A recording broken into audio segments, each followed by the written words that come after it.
Liftoff will start in T-minus 10 seconds.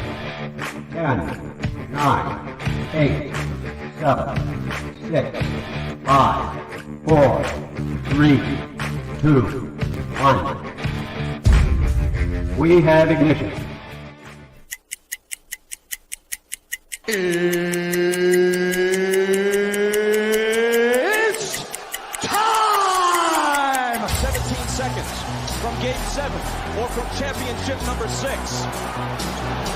Jordan open. Chicago with the lead. I've got a piece of it. It comes off. The Chicago Bulls have won their 6th NBA championship. Tying run at second, 2 out. Palmero over the head of Jenks. Uribe charges, throws, out! And the White Sox have won the World Series. To the far side around the 8-yard line to Hester. Under it and to the middle with the 15 to the 20, breaks free of the 25 to the 30, to the outside, 40, midfield, 40, 30 to the coast, 20, 15, Hester 5. Oh! Touchdown!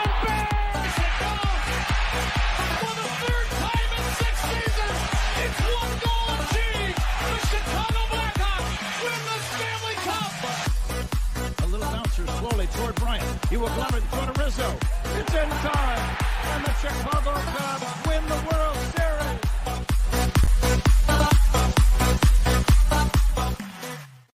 What up, what up, what up? Welcome to Shawn and Maya in the Morning on this House Music Monday edition of Shawn and Maya in the Morning. I'm your boy, the SuperBack, Shawn Sierra. Thanks for tuning in. Listen, if you're watching us on Facebook Live, well, then I guess you found us on Facebook.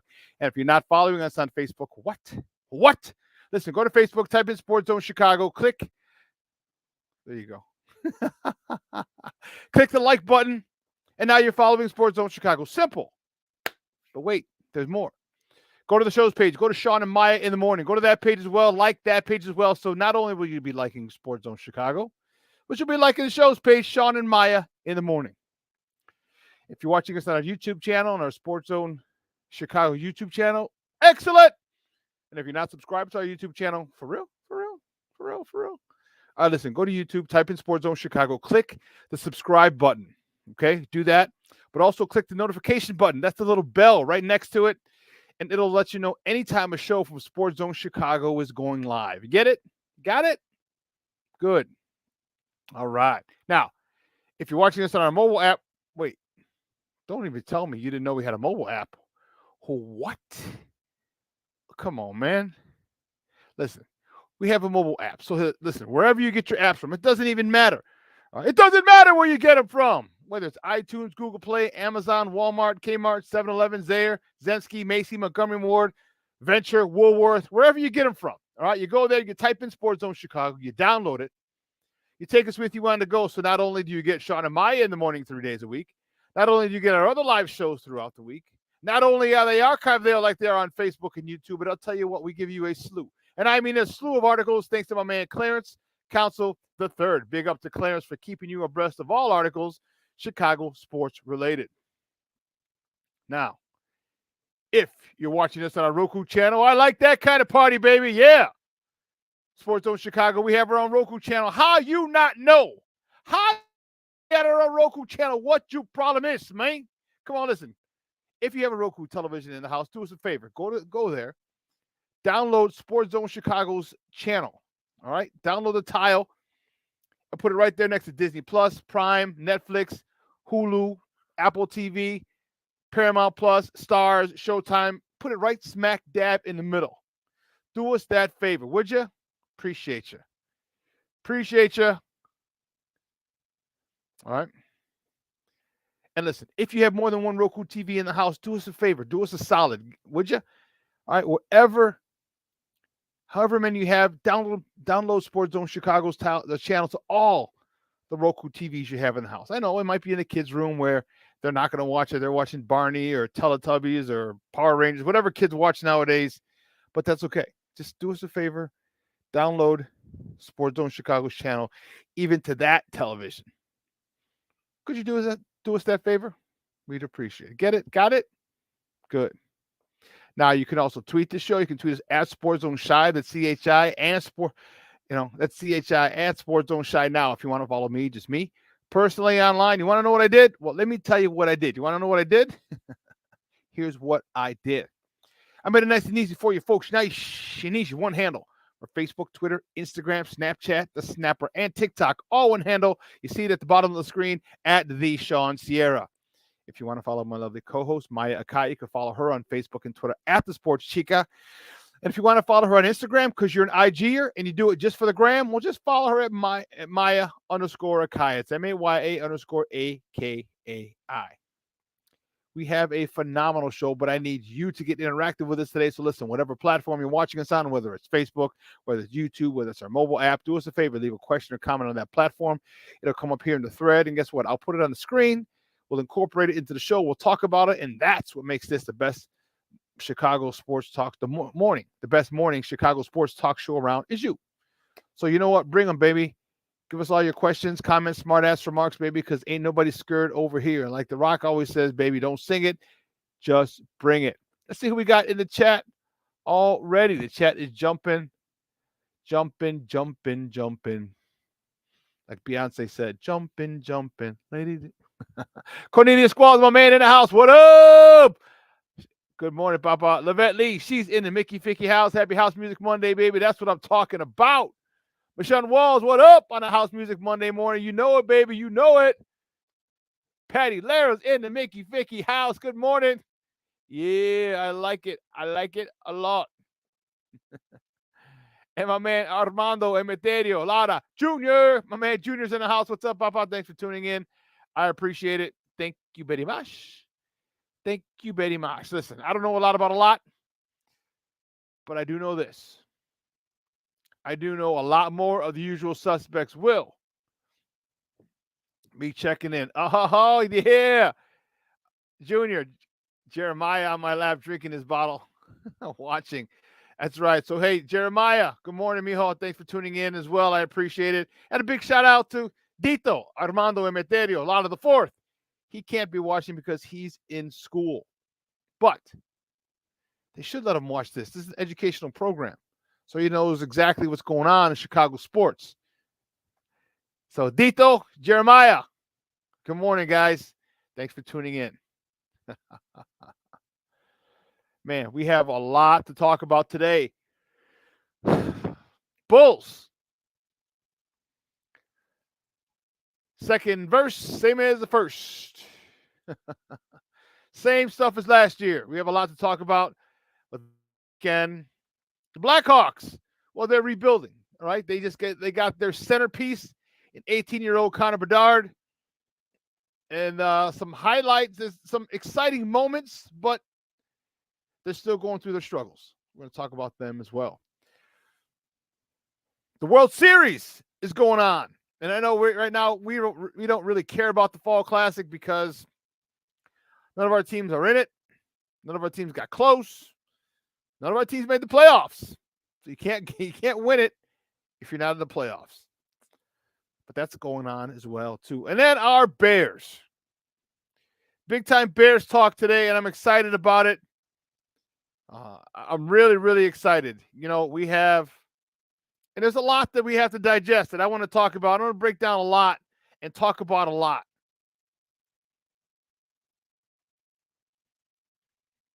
Yeah. Frustrating loss yesterday for our Bears. And I know we're going to have there's a lot of discussion to be had. A lot of discussion. And we're going to get into it.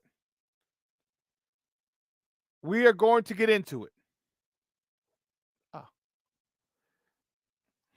I almost forgot something. That's crazy. What? Wow. Oh, well.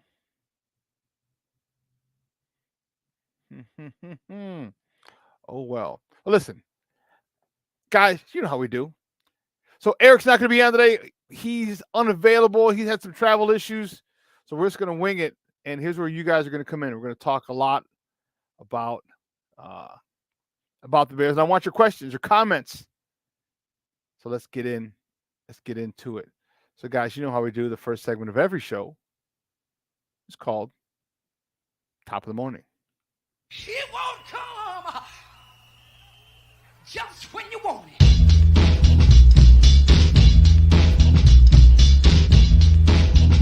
Top of the morning to you. Top of the morning to you. Top of the morning to you.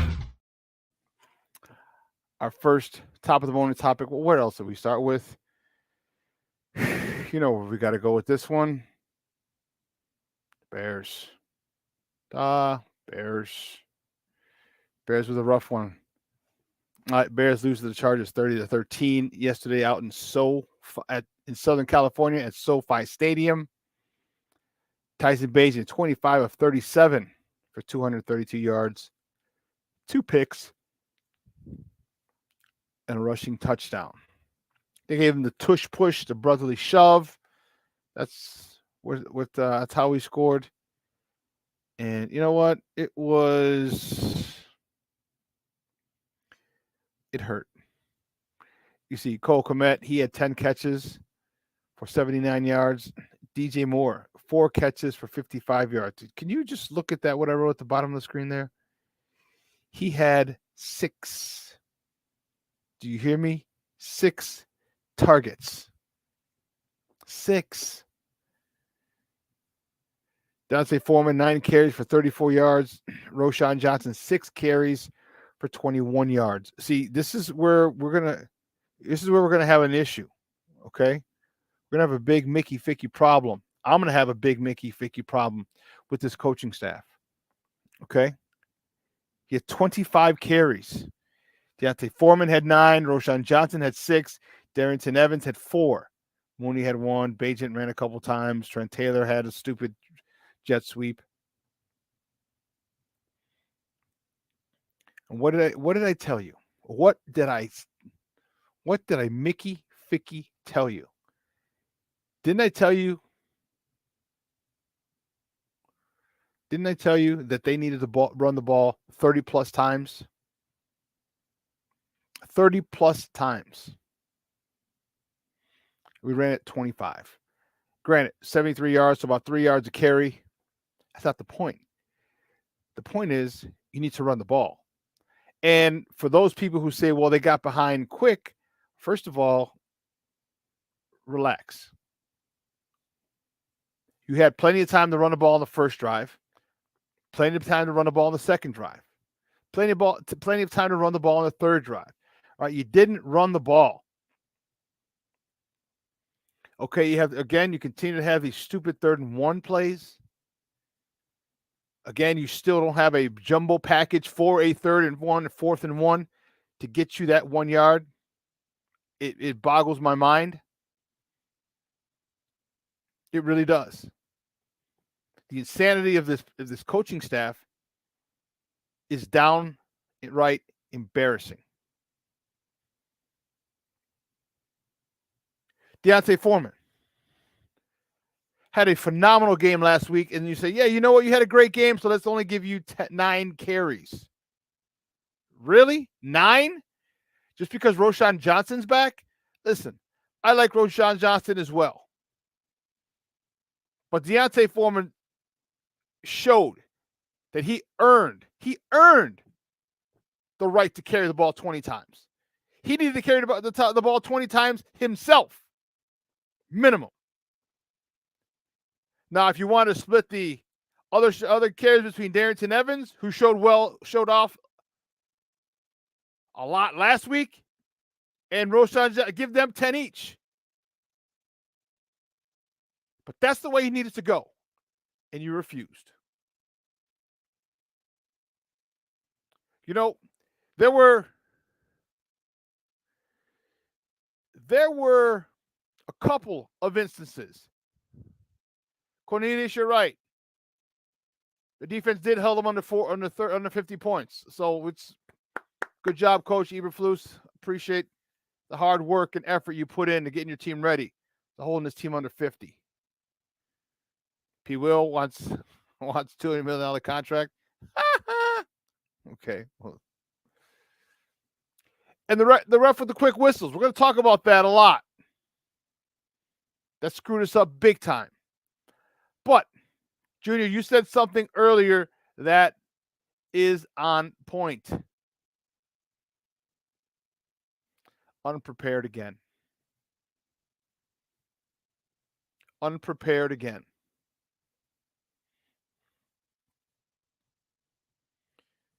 There's no ifs, ands, or buts about it. So here's the thing that I can conclude. They had the 32nd worst. They last. La última, the worst. The end, the bottom of the barrel. Pass defense in the NFL did the Chargers. And you don't attack them?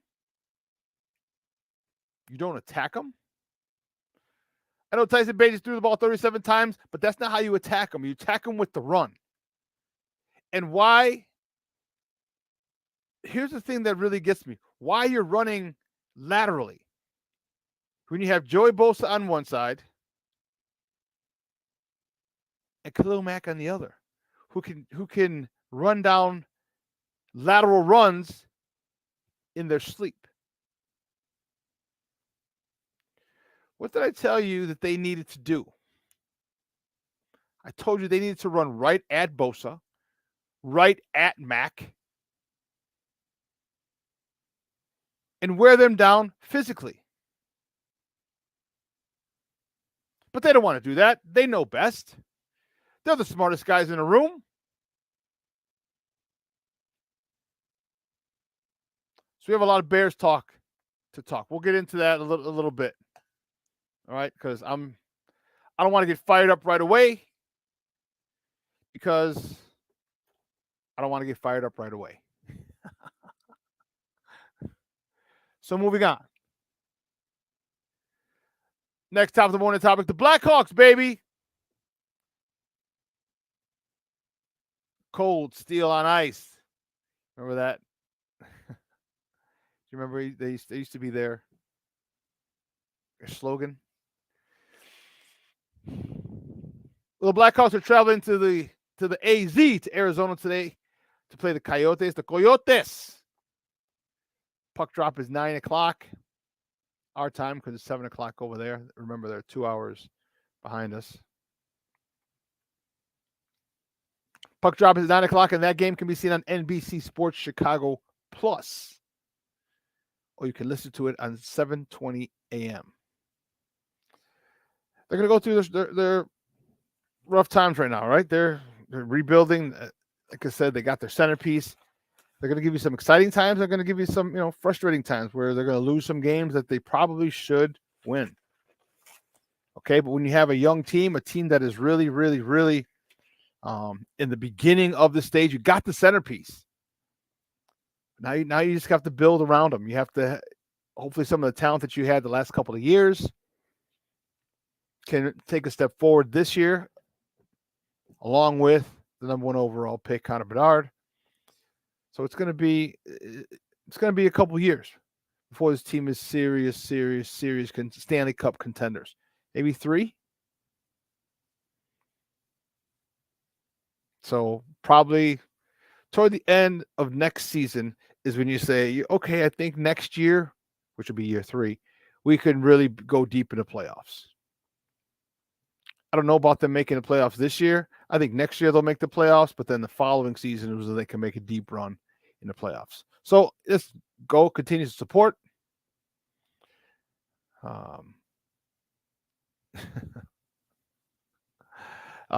Check them out. Check them out, because I'll tell you what, when they get good, remember they had a sellout streak. I don't know. They had a sellout streak of what? Since 8 years, 10 years, the Blackhawks did. The tickets were not easy to get. It's going to get like that again. That, my friends, I can guarantee you. So make sure you get there. Make sure you get there. Check out the young talent, a lot of the young talent that they have, and support. Okay, it's fun. Remember how we did it before. Okay, when we drafted Kane, number 1 overall pick, drafted Taze. Okay, we literally watched them grow up in front of our eyes. All right, which is why we are so connected to them. which is why the city embraced them the way they did. Right? Because we saw them at 18 years old. All right, winning a Stanley Cup, winning a second Stanley Cup, winning a third Stanley Cup, Patrick Kane winning an MVP. Come on, man. It's and truth be told, this winter, with the way the Bulls are looking, that's going to be the hot ticket. I want to go see this kid develop. I want to go see him in regular season action. Remember, I saw him his first preseason game here in Chicago a month or so ago. Excited. Very excited. I may end up going to a regular season game this year just to see him again, just to see this kid play. Because let me tell you guys, greatness is phenomenal. It's wonderful to watch. It doesn't matter what discipline you're in. Okay? What doesn't matter, whether it's baseball, whether it's football, whether it's basketball, whether it's hockey, whether it's soccer. When you watch greatness, it's a thing of beauty. And this kid is great. He's not great at the NHL level yet, but he's pretty damn good. He's pretty damn good. He's going to make his mistakes. He's going to get pushed around a little bit because he's 18 years old. He don't have enough weight in his ass. He hasn't hit the weight room yet, and that's okay. But, man, his first goal, beautiful wraparound. His last goal was a shot from the point, right? Man, the puck came right out to him, blasted it past the goalie. I mean, this kid has got talent. So, I highly suggest you get out there and check out these Blackhawks. Just my suggestion. Your money. You do what you want with it. Well, the next top of the morning topic, Lord have mercy. Give us strength. The Bulls travel down I-65 to Indy, to Naptown, where they're going to face the Indiana Pacers. Tip off today at 6 o'clock, and that game is on NBC Sports Chicago, which is why you see the Blackhawks are on NBC Sports Chicago Plus. The Bulls are on NBC Sports Chicago. Tip off at 6 p.m., and you can listen to it on 670 AM, their flagship station. The Bulls split their games over the weekend, beat Toronto in overtime, and then they ended up losing to, who did they lose to?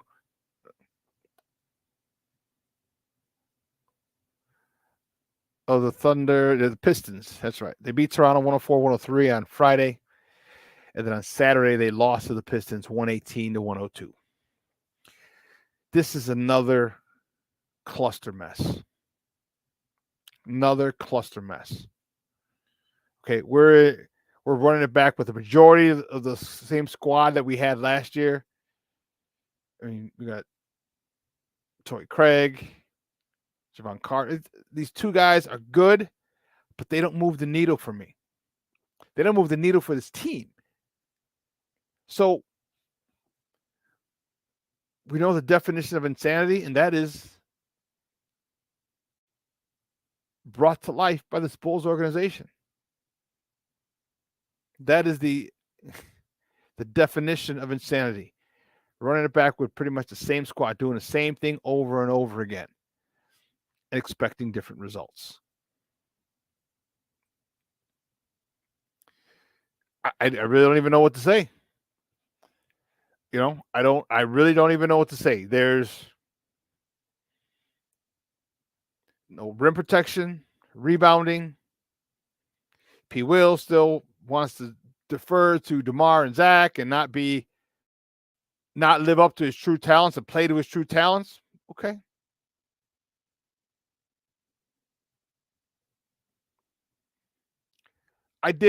Michonne, remember I went off on these guys. It was a Chicago thing. It was P. Will, it was Cody Whitehair, it was Justin Fields, it was Yo-Yo, it was Tim Anderson. Remember when I went off on that 2 weeks ago, I think? I'm tired of it. Like, you got to understand that this is pro sports. You have to step up. And again, this is the society we live in. All right, everybody has personal trainers, and I mean, I can't knock it. I'm a speed trainer as well. But people can't take criticism anymore. They push back. Like, if you put as much energy into bettering yourself as to pushing back on the criticism that you get as a player, you wouldn't have so much criticism. You wouldn't. But you can't say anything about it because people's feelings are gentle. They're fragile. They're sensitive.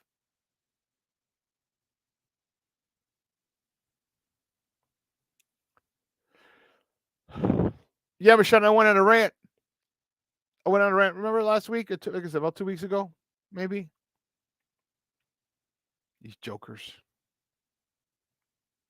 Get me fired up. They're going to get me fired up. And last top of the morning topic, the World Series. And I know many of you may not be interested one iota. I get it. I'm cool with it. I'm cool with it.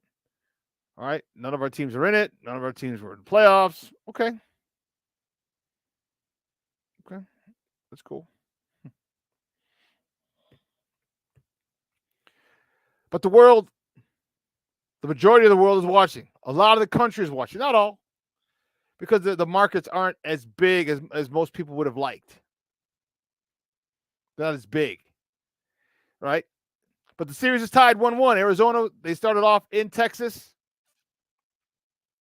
Lost on a walk-off homer. Game 1. Came back and pounded them game 2. So they're going back to the AZ. The series tied 1-1. And the D-backs with the home field advantage. Tonight is game 3 of the World Series. Texas with Max Scherzer on the bump at Arizona with Fat on the bump for Arizona. First pitch is 7:03. I don't know why they have 7:03, but the first pitch is 7:03. That game is on Fox, and you can listen to that on AM 1000. So let's take a quick break, and on the other side of the break, we have some interesting things to talk. I'll show you what I did at my weekend. And I mentioned it last week. It was pretty cool what I did. We'll talk about it. So don't go anywhere, folks. Keep it locked right here. Shawn and Maya in the morning on Sports Zone Chicago. Hey, it's your boy, the SuperBack, Shawn Sierra, and be sure to follow Sports Zone Chicago on all social media platforms, on Facebook, Instagram, and our Roku channel. You can find us at Sports Zone Chicago, and on Twitter, we are at Sports Zone Shy. Also, be sure to download our mobile app so you can take Sports Zone Chicago with you on the go. Time out. How are you feeling right now? Happy? Excited? Angry? Overwhelmed? One of the best things you can do for your mind health is to name what you're feeling. It can sharpen your awareness and help you talk about your feelings with someone you trust. Here are 3 questions to ask yourself. Where are your thoughts right now? In the past, the present, the future? Do you notice any sensations in your body? Is your heart beating fast? Is there a flutter in your stomach? Or are you fully relaxed? What do you need right now? Time with others? Time to yourself? Remember, there's power in this awareness. So find ways to identify what you're feeling today.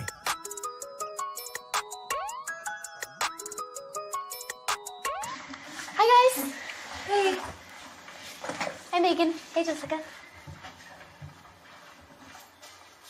Megan, you're a tramp. Ryan Fitch told me you guys made out.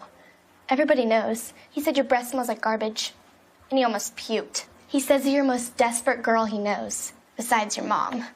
How many boyfriends does she have anyway? Lots? Your makeup makes you look like a clown. That zit is huge, zit face. Ugly.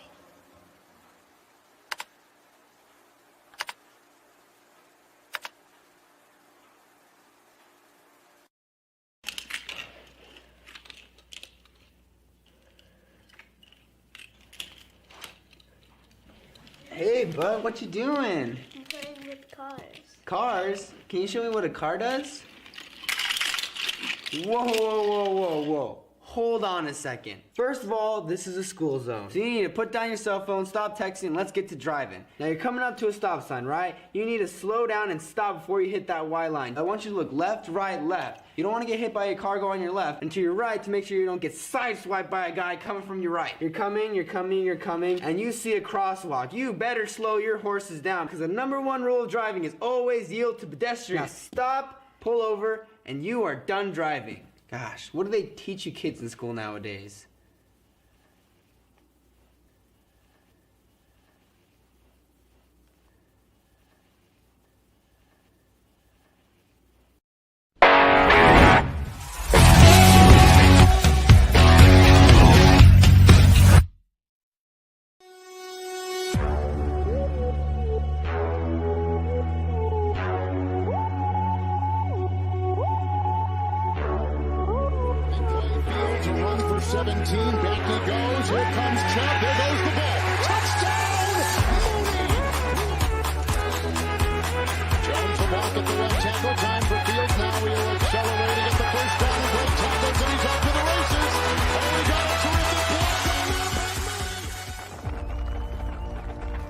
For every generation, it has started with the call to serve.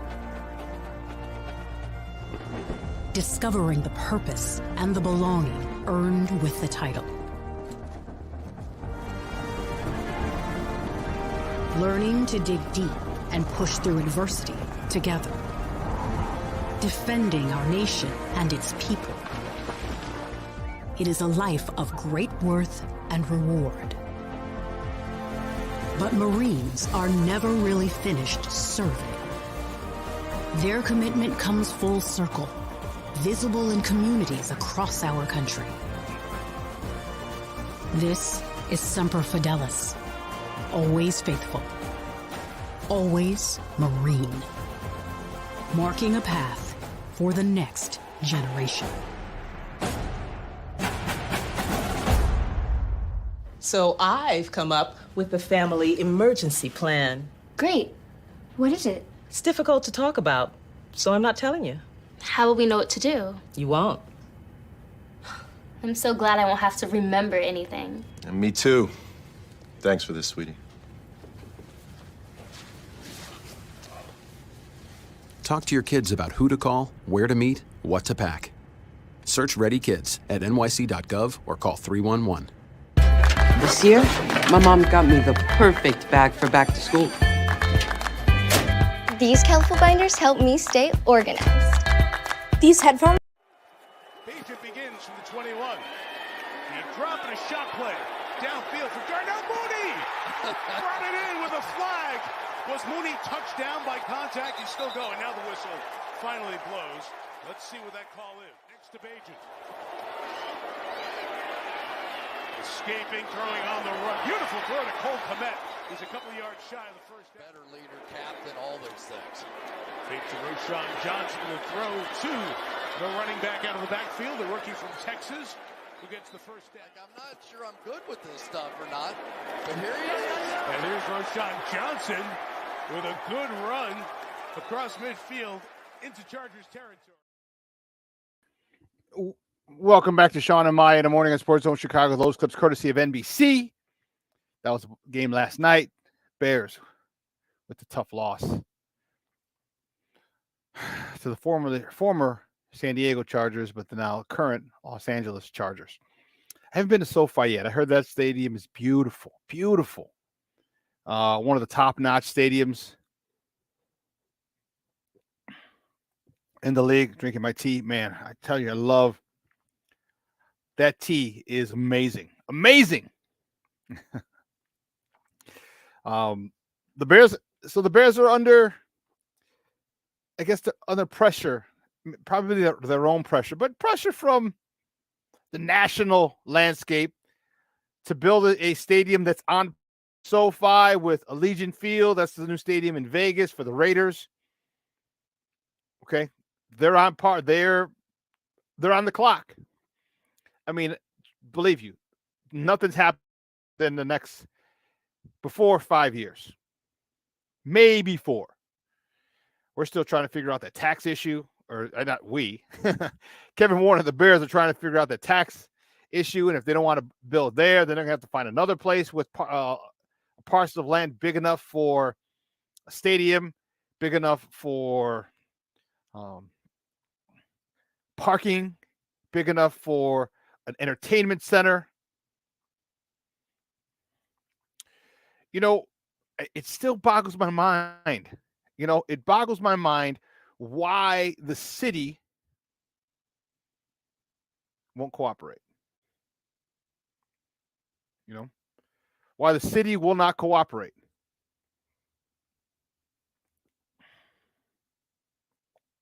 There are a couple of places along the lakefront. Again, you can knock down Soldier Field and resell. First of all, you sell it to the McCaskies. Knock down Soldier Field, okay, and start building. Now, the only issue would be, where would they play? That would be the issue. Maybe at, well, you can't go at Northwestern because they're downsizing to 30,000. But it's, you know, they mentioned something yesterday on the broadcast, and they just said, you know, they talked about other cities kind of getting in the mix. And they said there's something, and they said the city of Chicago as well is going to try and keep them. And they said something about to the effect that the Chicago Bears on the lakefront just seems right. And for all of us, or for most of us, that's all we've known. Some of us, because they moved there in what, 71, I want to say. So some of us who are older, you know, I'm talking probably in your 60s, because even if you're 1 or 2, you don't remember the Bears playing at Wrigley Field. So, but if you're in your 60s, you may remember that. But for the majority of us, that's all we know. And I understand change is evident. That's the only constant in life. The only constant is change. But there's got to be something. Got to be able to do something. So, again, whatever happens, it's not happening 4 years, the absolute soonest. I'm thinking 5 to 6 years. 5 to 6. Let's see. The Bears are 0 for 2 at SoFi. Yeah. Yeah. So I've heard, Bear Lissimo, thanks for tuning in. Papa from across the pond. I appreciate it. Yeah, I've heard SoFi is amazing. Heard it's amazing. I heard it's amazing. You know, I can't wait to see what the Bears. I can't wait to see the final rendering. I want to see the rendering. You know why I want to see the rendering? Because I want to get excited about it. You know how I was telling you, especially for this year with the Bears, and especially with the Blackhawks now, enjoy every single step of the process. Remember how I was telling you to do that? They got Connor Bedard. Watch them. Watch it. Watch him make plays. Watch him set up his teammates make plays. Watch how exciting they can be as they get better. And let's be honest. The Bears are going to spare no expense. Because they understand whatever they put in, whether it's 1 million, 2 million, 3 million, it's going to give the value of that franchise probably another $3 billion. So if you put $1 billion in and it raises the value of your franchise by $3 million, that's a win. You put in 1, you gain 3. Yeah. And we don't know. We don't. And here's the question, the thing that I'm not worried about, that I'm interested in seeing, like what happens, and I'm not wishing anything bad on it, but what happens if Ms. McCaskey dies in the process? That could be an ugly fight. Because our understanding is the grandkids don't want it. The grandkids just want the money. And then there are two businessmen, actually one businessman now, who has first right of refusal. Okay, first right of refusal, and then the other was a Hughes, I want to say is the gentleman's name, and there were two people who had first right of refusal, and then guess what? One of them passed away. So I'm not sure how that goes with his family or his friend. I don't know. But I'm anxious to see how it plays out, because I would love to see this. They get it set, whether it's Arlington, whether it's somewhere in Chicago, whether it's another. I just want to see it, just so I can visualize, just so I can imagine and watch every step of the way. And you know what I would do?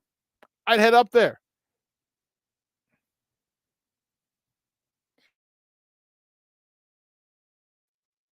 I'd head up there periodically just to drive by, just to see it. All right. And then there'll be updates on the newscast and things like that. That would be so cool, because for once in our lifetime, the Bears will be at the beginning, at the edge of something in football since they first started. That was probably the last time they were at the edge. That and the 46 defense. The last time they led they led the way for anything. Because this will be the best stadium. All right? Because once Allegiant was it Allegiant or SoFi? I think SoFi was first. And then right after, the one in Vegas, and I believe Virginia McCaskey has been to both. Says, basically, I want one of these. Okay, let's do it. Let's do it.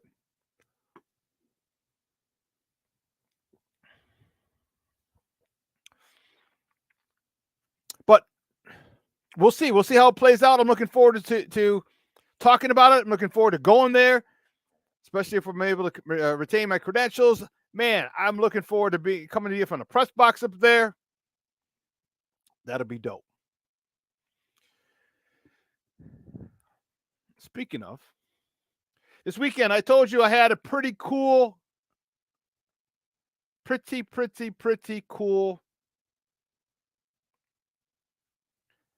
opportunity. I couldn't think of the word.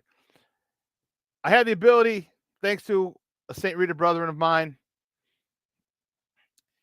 Peter Ferrari. Big shout out to Peter Ferrari. I really appreciate and am grateful for the opportunity. I thank you, buddy.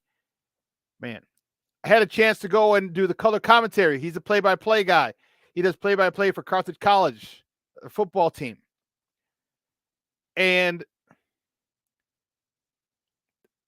his regular partner, who does the color commentary, Peter was a play-by-play guy, color commentary, was unable to make it.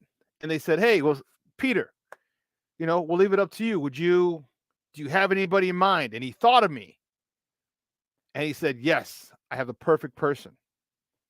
So I was like, holy cow. So he called me and asked me if I wanted to do color commentary. And I says, does a bear shit in the woods? Yes, of course, I'd love to do color commentary. You mean talk about football and get paid for it? Let me think about that. So I was blessed and fortunate enough this weekend to do the color commentary for Carthage. Carthage played Carroll. It's a rivalry game for them. It's the old musket, Civil War musket game. So the winner gets a musket that was actually used in the Civil War, and it's actually still live. It works. So you can fire this thing in. So that was me from the press box. You see it in the background, you see the rosters and stuff like that. This is my buddy. This is Peter. And again, I can't thank him enough for that opportunity. It was fun. It was unbelievably fun watching football, talking football. He threw me a lot of alley-oops during the show, allowed me to talk. And, he asked about my career. He asked about, well, as a running back, what would you do What would you, and he made it easy for me by tossing it up to me. A lot of this, just dunks, just alley oops. And big shout out to my guy, Peter Ferrari. And I can't thank you enough. And he goes, well, if they would like you back, if this guy, the regular guy is unable to make it for another reason, would you be willing? And I was like, what? Does the sun rise in the east? I was like, hell yeah. So it was a one-time deal, but as long as they like me, I may be able to go back, which is cool. And just to say I've announced a college football game is awesome. It's really, really awesome. I had a blast. I'm telling you, and it's so funny because you see, like, driving in, I got there early. I had to be there an hour before the game. I was there an hour and 45 minutes before the game. Just because, and that's how I like to do things. Like, get there, prepare, kind of get a feel, lay of the land where I'm sitting and the whole thing. And it's awesome. And then I had a coach's show. I'm like, a coach's show? What the? So after the game, if they won, the coach comes up. Well, the coach comes up regardless. But if they win, they'll bring a player. So it'll be a coach and a player. And if they lose, it'll just be the coach. So in a great game, all right, they were down 27-15. Carthage came back, and they ended up winning. And it was nuts. They were going crazy. They ran across the field because Carroll, I guess they had won the last game or last two games. So the musket was with them.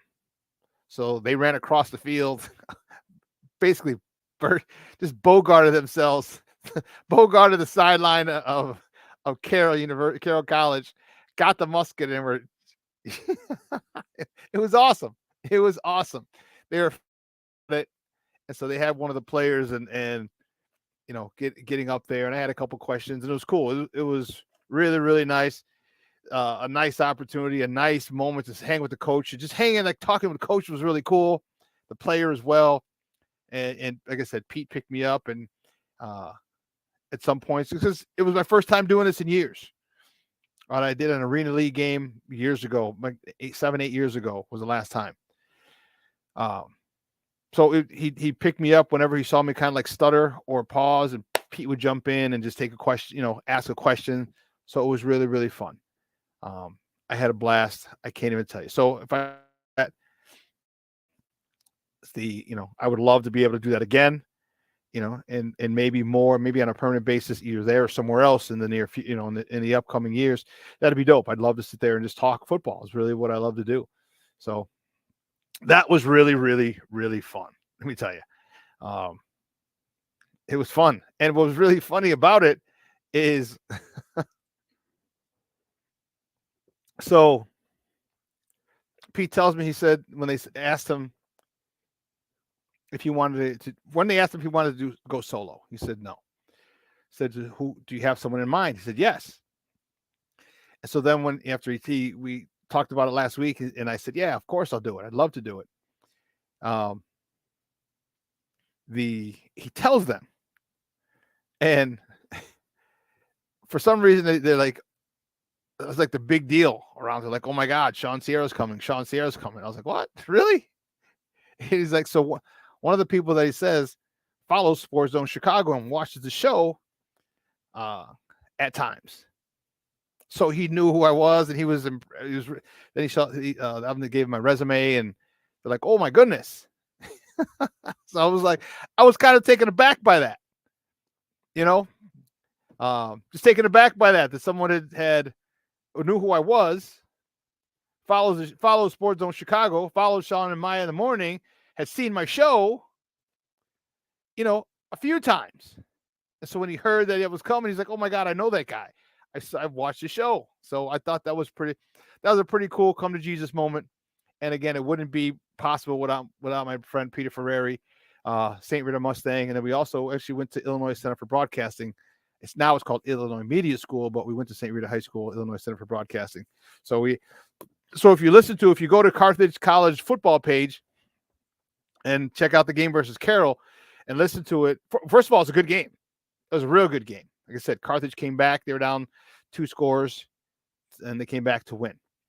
But there's a point we were talking, like we were kind of reminiscent on St. Rita, just different, teachers and things like that. It was really, really cool. So again, thank you, Peter Ferreri, for really for thinking of me, recommending me, and for giving me that great opportunity.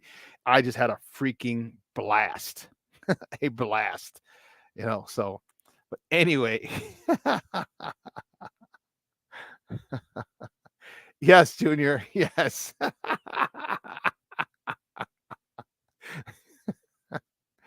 Bellissimo, what you do with the musket is up to you. My name's Bennett, and I ain't in it. But if it just happened to go off in his general direction, well, okay.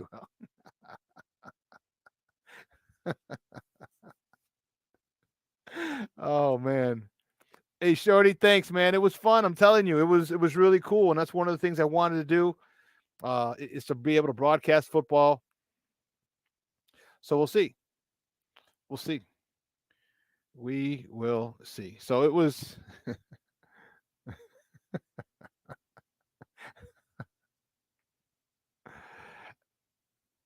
I'll tell Shawn the party starts at 5 p.m., even though it starts at 3 p.m. I think he meant the other way around. You tell me he starts at 3, even though it starts at 5. I think you missed it. Also, you checked it out good. You know what was weird? I did okay. The first half I was a little robotic, and just because it had been so long. And then I didn't want to step on people's toes. I didn't want to go too long, because you can't go too long because the play's coming. You know what I mean? And you got to get your point across, and whatever in that 15 to 30 second range that I had after Pete stopped talking. I wasn't going to step on his toes. So I had to make sure that I was, I had to wait for him and be ready for what I had to say, and boom, boop, hop in. And then just as they're lining up with the breaking out of the huddle, I kind of got to finish so Pete can say, all right, they're coming out, twins right, split left, in the shotgun again, blah, blah. So he can do his thing. So I was a little robotic, and sometimes I didn't speak, and I was like, okay. And then the second half, at halftime, I was like, Pete, I'm like, I feel better, and I feel I got the lay of the land now. All right, I'm cool. And sure enough, it's a whole different, you can hear it, a different story, a different version of me the second half. It was pretty cool. Yeah. I gave Shawn 20 minutes notice for my show, and he was 5 minutes late. 20 minutes is enough. 20 minutes notice is enough, right? I was like, oh, shit. Yeah, sure. Okay, hold on.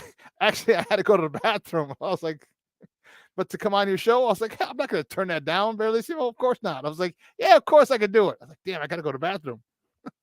That's why I was late. But it was fun, man. Let me tell you, it was, and that's kind of what it, like, if you watch me on Facebook, I do a Facebook Live. Actually, I can't go live for another 4 days. So I have to record a video, and then I'll post it on Facebook. And just talk about just kind of life, kind of just going after what it is you want. And there was one thing I wanted to do. I wanted to get into broadcasting. I've told you the story. I've wanted to so bad. I didn't like what I heard on the radio when I listened to the score. You got people talking. You got people talking who've never played the sport, or coached it or played it, and they're giving you their opinion, which is fine. It's a free country. We all have one, but it's not an informed opinion. It's not one who's actually been in those situations and can give you an inside perspective on a sport. I played basketball into high school. I've coached high school basketball. I played football, high school, Division I, professionally overseas. All right. And then at a high level here, back in the States, at the semi-pro, 3 national championships. All right. I've coached for 15 years, won a city championship with my kids. All right. With my students. So it was something that I'm like, these guys are getting paid for this, and they've never, probably never finished high school. That many of them have never, didn't even think about college or coached it. So that's why I wanted to get into this, and I did. And after 2014, when I left teaching, I got into this, and it just kind of, go after what you want. You only get one life, and that's the one I did. I decided to do that. There's other things I want to do along the lines in this business that I'm doing, or about to do, and that's basically it. Go for what you want. All right, go for what you want, because the pain of regret is an unbelievable pain. Because there's a lot of times that all of us have said at one particular point or another, man, I would have, I could have, I should have done this or done that, or asked her out, or gone on this trip, or done that. You know what I mean? There's so many different things, and you never know. And if you get rejected, okay, well, at least you have an answer. At least you have an answer. So I'm happy. You guys, I love doing this. I love talking sports. I love you guys and your support. And it's only going to get bigger and better from here. It's only going to get bigger and better for Sports Zone Chicago here. We just got credentials, so we're at Bears games now. I want to be at Bulls games and Hawks games coming up soon. At all the teams. So I'm happy and I love, truly, truly, truly love what I do. But listen, let's take a quick break. And on the other side of the break, we're going to talk some Bears. We got a lot of Bears to talk because I'm fired up. No Eric today. He's unavailable. He has some travel issues.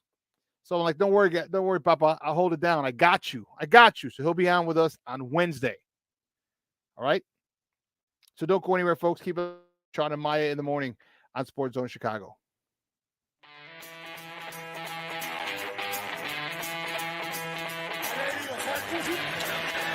Off the fake. Fields against the grain. Finds Jesse James. Field. With time. Delivers down the field. And Cowboys. Still running.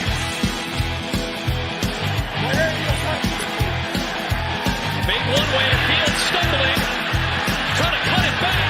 Justin Fields making magic happen. There goes Fields. Touchdown.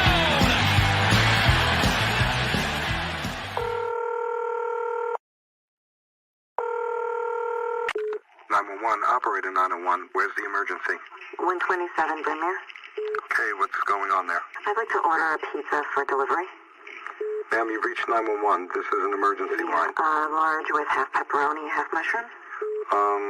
You've called 911. This is an emergency line. How long it'll be? Okay, ma'am, is everything okay over there?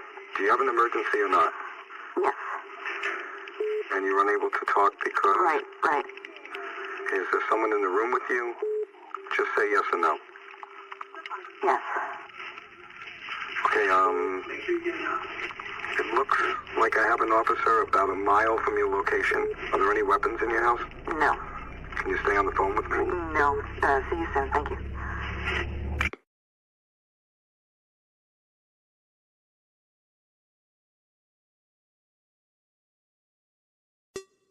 Hey, it's your boy, the SuperBack, Shawn Sierra, and be sure to follow Sports Zone Chicago on all social media platforms, on Facebook, Instagram, and our Roku channel. You can find us at Sports Zone Chicago, and on Twitter, we are at Sports Zone Shy. Also, be sure to download our mobile app so you can take Sports Zone Chicago with you on the go. When I'm flying, I put my helmet on, my visor down, my mask up. You don't know who I am. Whether I'm African American, Asian American, Hispanic, white, male or female. You just know I'm an American airman kicking your butt.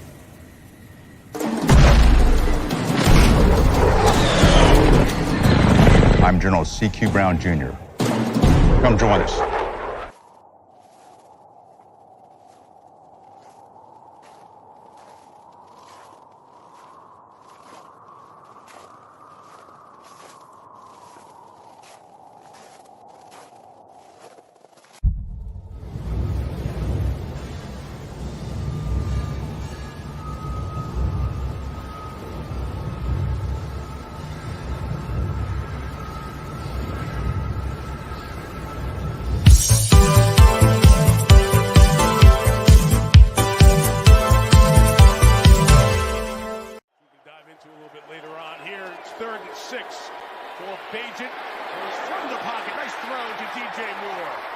Moore gets close to midfield as he's spun down by Derwin James.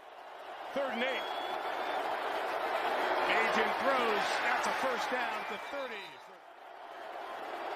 Chargers bring 4, and Bajan throws complete. DJ Moore's got the first down. Derwin James helps to stop him with Michael Davis over at the. Pitch it to Darrington Evans. Got a block on the edge, and Evans to the end zone for a Chicago touchdown. He's got one in him here. Throw it here. Komet needs to get 3 yards. He's got 2 to the 29. Welcome back to Shawn and Maya in the morning on Sports Zone Chicago. Those clips courtesy of NBC. Sunday Night Football last night. Our Bears with a 30. Tough one. Tough loss yesterday at the hands of the Los Angeles Chargers, 30-13. And let me tell you something. There's a lot that I want to get into. We're gonna dedicate probably 35 to 40 minutes before we talk about something else.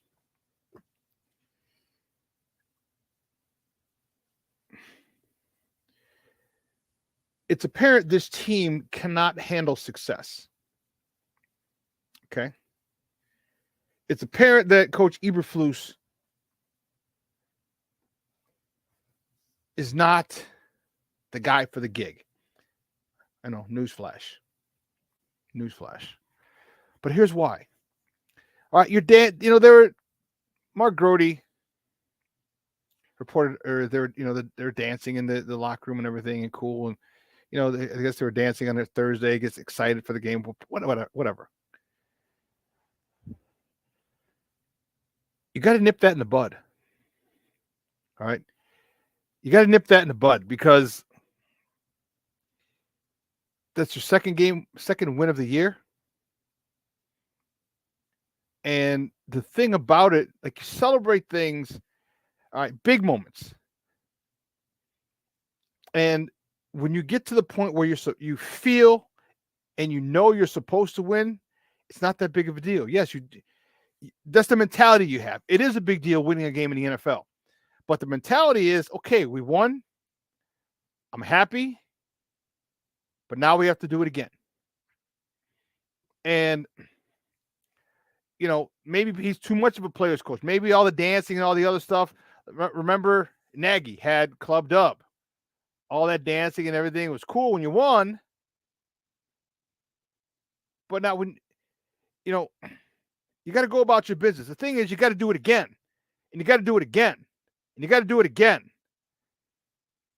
So there shouldn't be time for dancing. And I'm not saying don't celebrate. I'm not saying that at all. What I'm saying is very archaic, get off my lawn-ish. But the 24-hour rule, like, it's over and done with. After the game, you got 24 hours and then we're done. We got to move on. You don't have time to dance and act all crazy. You don't have time. You have to prepare for the next opponent.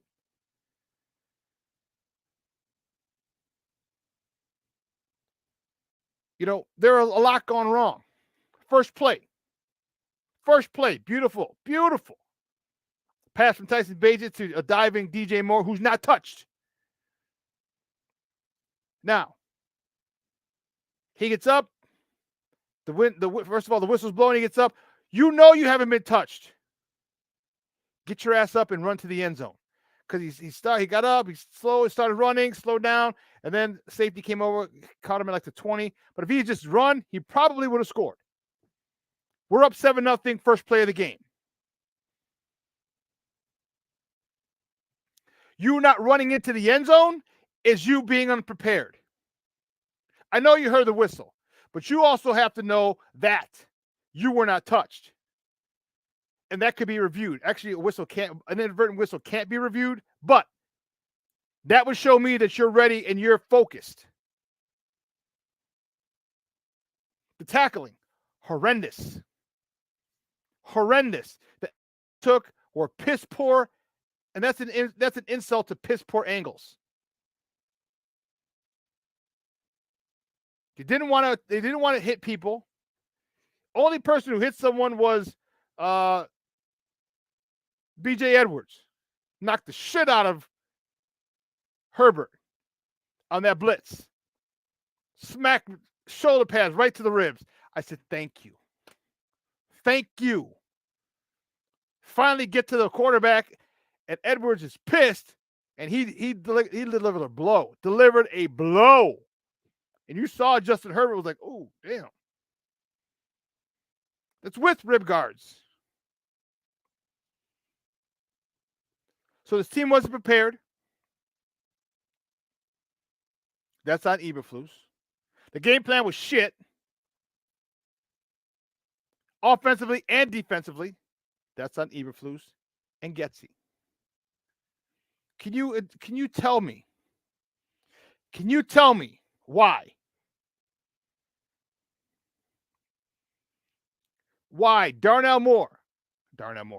Moore had only 6 targets? Please tell me that.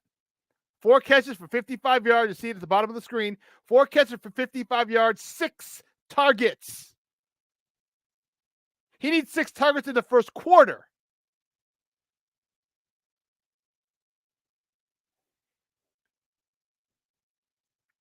Can you tell me why we ran the ball 25 times?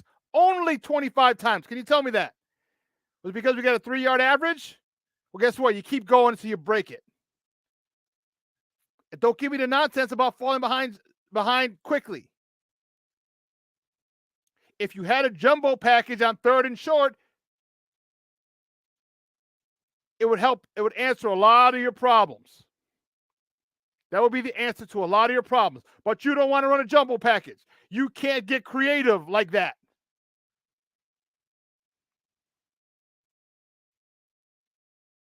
So you try a tush push. You try the tight end taking a snap from under center. You try dumb shit. And a lot of the other shit is lateral. You have to go downhill.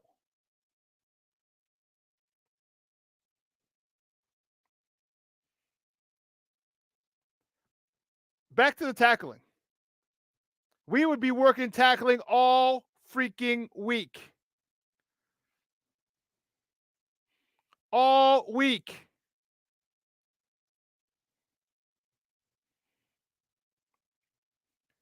This is what I'm talking about. When you got dogs, like we got good players. I think the only dog we got on offense, except for the offensive line, I think Tevin Jenkins is a dog, is DJ Moore. I need a quarterback with that mentality. I need a quarterback. And I know I hate to do this and date myself, but damn it. Imagine if we had a quarterback with the mentality of a Jim McMahon. Or Cutler. You think Cutler enjoy? And I know some people don't like Cutler and they think he sucks or whatever. Trust me, it's not his fault. You have 6 offensive coordinators in 8 years.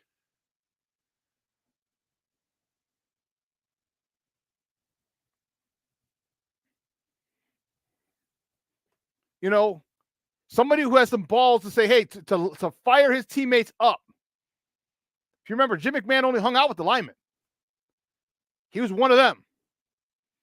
And they blocked their asses off for him. But he also had no problem telling you, hey, you screwed up. Hey, you screwed up. Hey, you screwed up. I need you to play better. He didn't have that problem. He didn't have that issue. He had no problem telling you that at all because he's a leader. I need Justin to step up and be a leader. It's tough for Tyson to do that. He can't. You're an undrafted free agent, and these guys are making millions. They're making 10 times what you make, 5 times what you make. So it's tough. Step in that huddle. When you look at these guys, you look at the DJ Moore. He even said it. He was a little awestruck when he saw him. How can you reprimand him and tell him he ran the wrong route when you're in awe of your teammate? Gotta let that go. Let that shit go quickly. And by the way, I don't know where are all the Tyson Bagent is our QB1. He needs to start over. I don't hear those guys anymore today. I didn't see him last night. I didn't see him on Twitter. I haven't heard it this morning. Where are those guys? When I tried telling you that Tyson Bagent can be a great backup quarterback. He can have a phenomenal career, 6 years, 8 years, maybe 10 years, as a backup, maybe a few years here, a few years there, go sign $2 million here, go sign $3 million there, go sign $1.5 million here to be a backup. At the end of 10 years, he's 32, 33 years old. Body's still in good shape because he hasn't taken a lot of hits because he's a backup. With 20, 30 million in the bank, now you can start living your life with a $20, $30 million head start.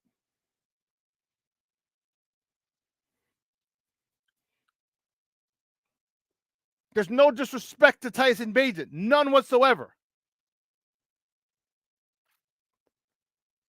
But you're not Justin Fields. And there are some things that Chris Collinsworth said. Chris Collinsworth is kind of a polarizing figure. He said one thing that really got people crazy, that Justin Fields should learn from Tyson Bagent, and I agree with him. But this has to falls on Getsy, right in his lap. You have to hold Justin accountable. What you want to learn from Tyson Bagent is, one, get your ass back in your drops. That's the first thing. Get back in your drops. Get timing down. I don't care if you're in a shotgun. 1, 2, 3, throw. 1, 2, 3, 4, 5, throw. Stop sauntering back. You see, Tyson doesn't saunter back. He gets back, boom, boom, boom. Bounce, bounce, bounce, throw. 1, 2, 3, 4, 5, plant, throw.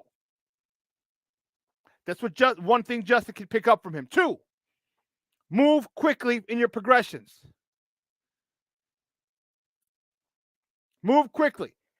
And I get it. If you want to stay under DJ Moore, okay. But maybe look somewhere else and then come back to DJ Moore. Tyson Bagent has done a good job of holding safeties, holding linebackers by looking one way, throwing the other.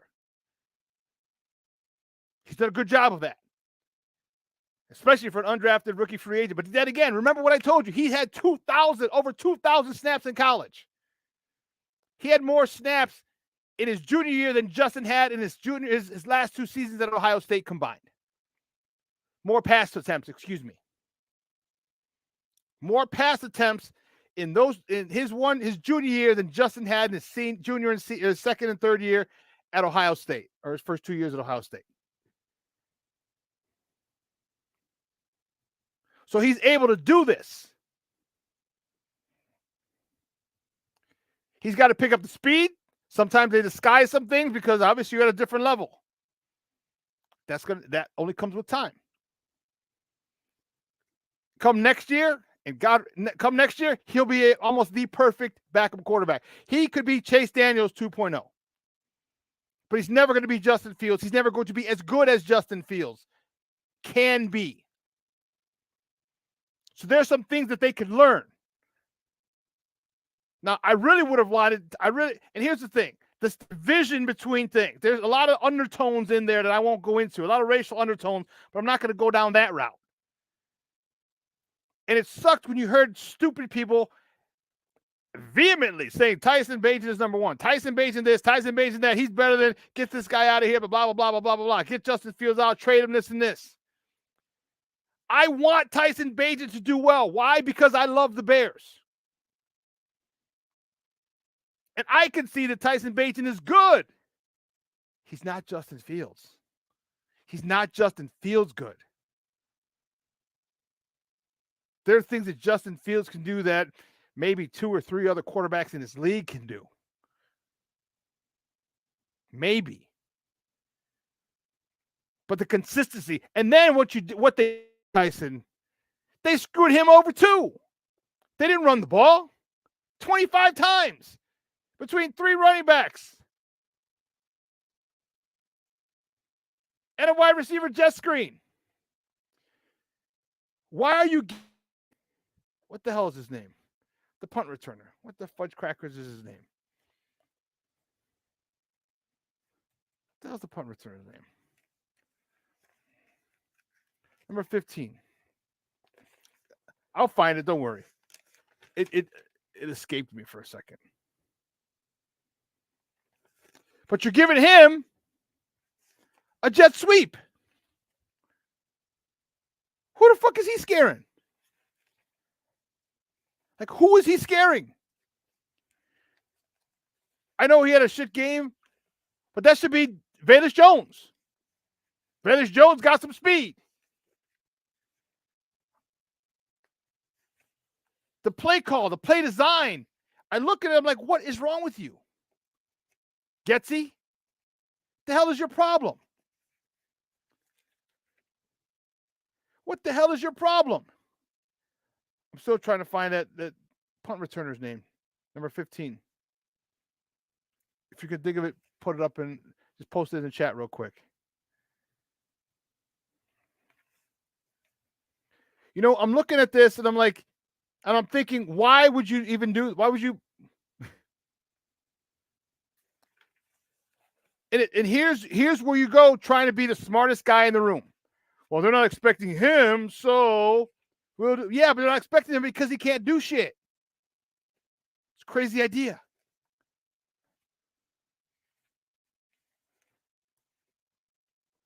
So there's a lot that this Cornelius, how many times he wants to be the smartest guy in the room?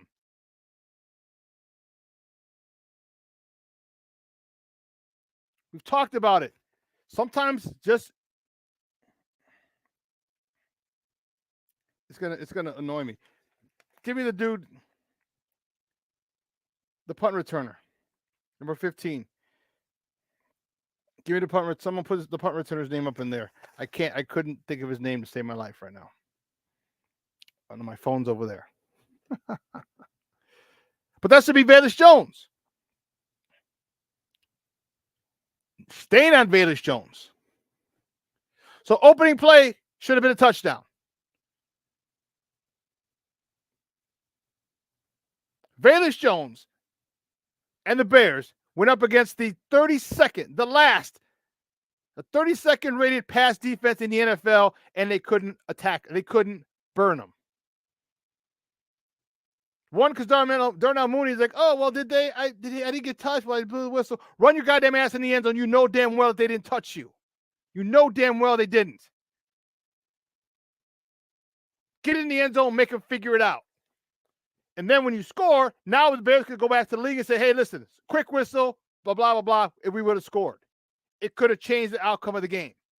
Velus Jones, you're behind these guys. The end zone is only 10 yards deep, homie. Why are you sprinting through the end zone all of a sudden? Oh, man, I got to stop. You're a good 7 yards past the DB. You just got to wait now. So you come back, and then the ball hits you right in the stomach. The ball hits you right in the stomach. Another touchdown off the board. Or like, I don't understand.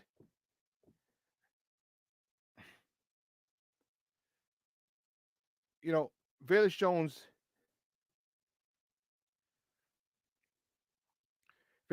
really needs to evaluate whether or not he wants to play football.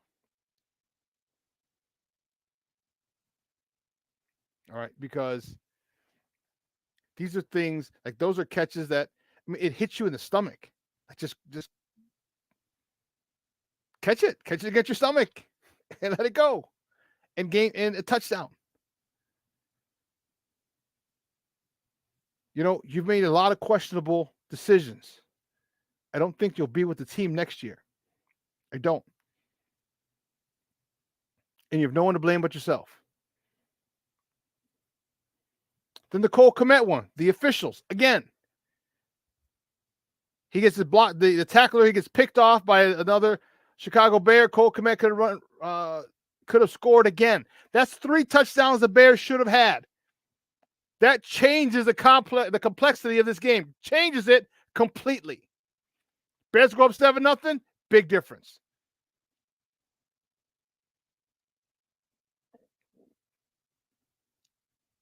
Velus Jones catches that ball. Big difference. The refs don't blow a quick whistle like they did with Darnell Mooney on the Cole Kmet catch. Another touchdown, big whistle. That's 21 points. That's 3 touchdowns. You don't think that makes a big difference in the game? Hell yeah, it does. You don't think the defense gets fired up and plays better, more motivated when they have points? Hell yeah, they do.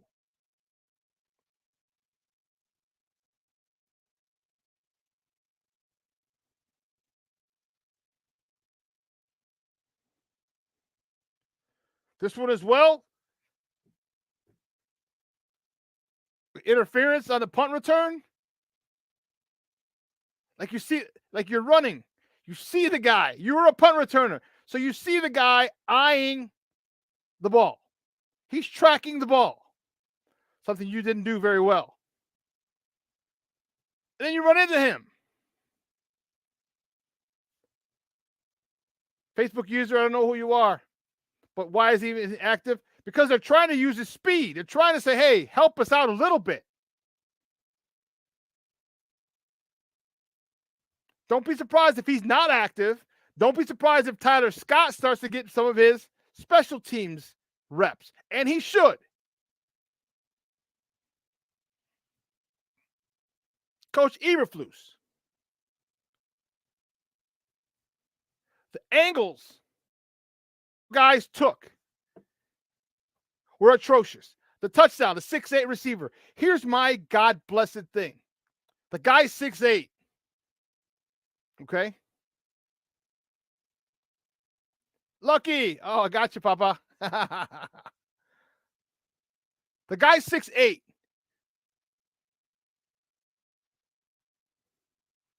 Why aren't we going at his legs? Why are we going right at his thighs? We're going at his waist. Poor angles. We're going at his inside shoulder. He spins to the outside. When I saw that, I nearly blew a gasket. Poor angles. You come outside in. You come in his outside shoulder. So if he does spin outside, guess what? He turns right into you. But when you go at his inside shoulder, he spins outside, you're left on the ground with a face of dirt. Or rubber pellets in this case. Poor tackling, poor angles. And can you answer me this one question? Why are we trying to use the peanut punch when the ball carrier is not secured? We're not as good as Peanut. Peanut could go one-on-one with a dude. But here's what Peanut did. Peanut would step in front of the dude, get run over, and as he's getting run over, boom, punch that thing out. We're not good enough to do that yet. So you secure the tackle, and a second guy comes. They did that late in the game, and I tweeted about it, and I posted it on Facebook. That's how you get it. Secure the tackle, then go after the ball. The second guy comes after the first guy, holds him up. First guy holds him up, one for a kill shot. Put your face mask into the old boy's chest. Come knock the ball out. Put your face mask on the ball while your partner's holding him up. This is how you tackle. This is how you create turnovers. And let me tell you, if you were to hit that 6'8" dude in the knees or the thighs, right above the knees, turn him upside his head cracks the lands on the ground first. I guarantee you he's not as frisky the rest of the game. Because if you've ever been upended where your head hits the ground first because they're coming from behind, they just take your legs out, you're a lot more cautious. You catch it and you turn right away. And sometimes you turn a little too soon and you drop the ball. These are things that this Bears team doesn't understand. These are things that this Bears team is not coached to do. And that falls squarely, defensively, on Eberflus. I understand you want turnovers. Get them the right way. When you get the opposite of the opposing team thinking that you're right there, thinking that you're going to take their knees out, thinking that you're going to punch the ball out, a lot of other things happen. You overcompensate for things.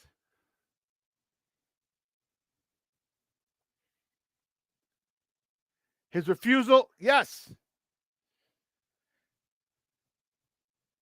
How about Eberflus' stubbornness to stay in that zone the entire first half when Stevie Wonder could see the front four couldn't generate any pressure? He needed to bring more pressure. You didn't do it. You have the strength of your defense is the secondary. So rely on them. Rely on them. But they were making mistakes too. They had poor ankles. But they made some plays. Tyreek Stevenson. No, I got you, Damani. I got that you. Tyreek Stevenson. Listen, this dude is aggressive. I love it. He's just not getting called because he's a rookie.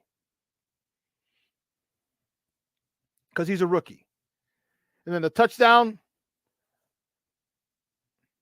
on the goal line when they ran the crossing route, they picked Jalen Johnson.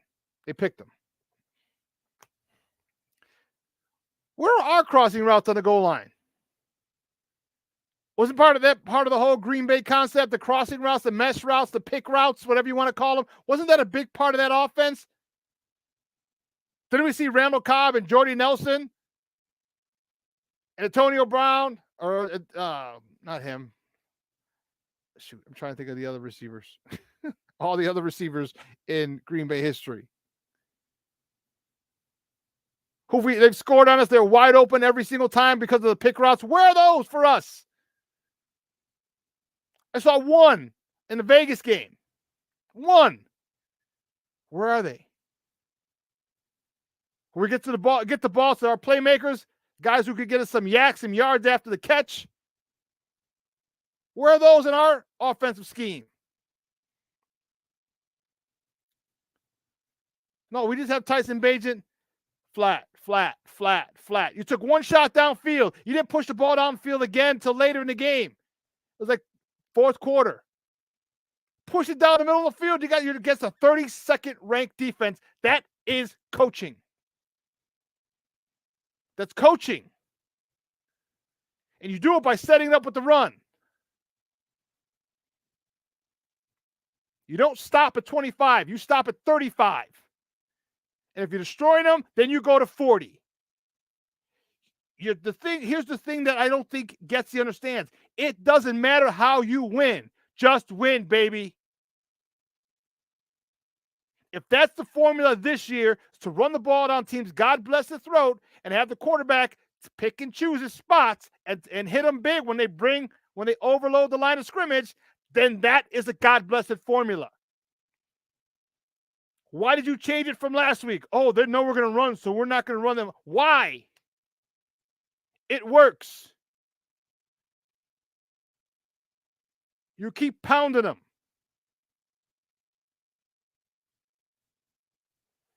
Here is the situation where you try to be the smartest guy in the room, and these guys are not smart. It sounds like I'm talking about the Nagy regime.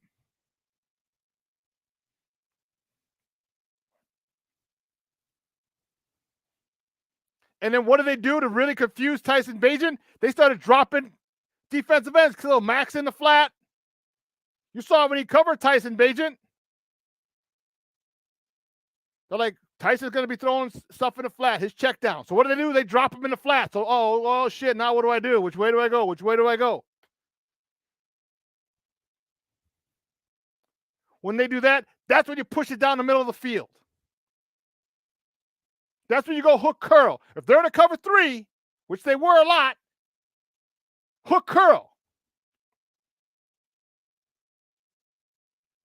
Deep ends. Dig routes. 15-yard and in. Give me a dig route. He had time. The design of the play, the game plan was shit. You try to outsmart them and you ended up outsmarting yourself. You didn't put your players in the best position to be successful. You target DJ Moore 6 times the entire freaking game.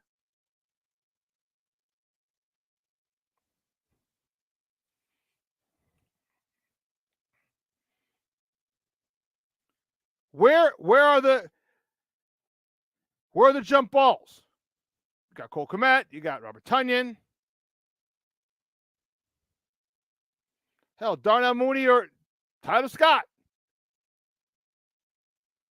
You know you got DJ Moore who'll go up and get it.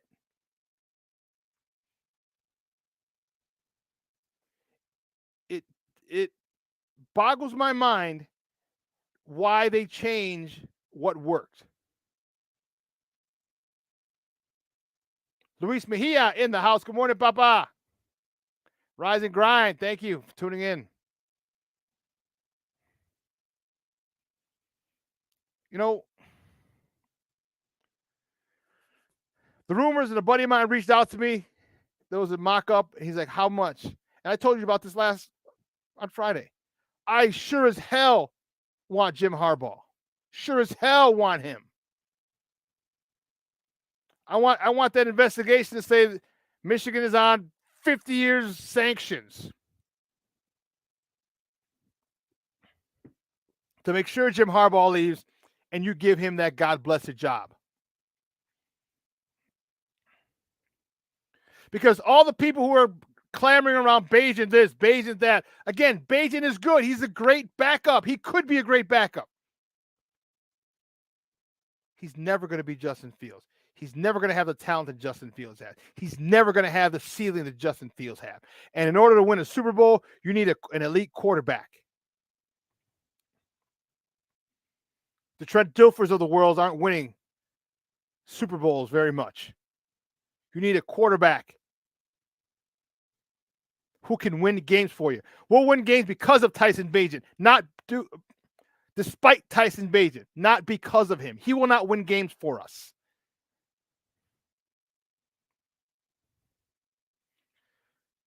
Shorty, great question. Why do you think the Bears would want Harbaugh then? This is the Bears we're talking about. One, he's a former Chicago Bear. They drafted him out of Michigan.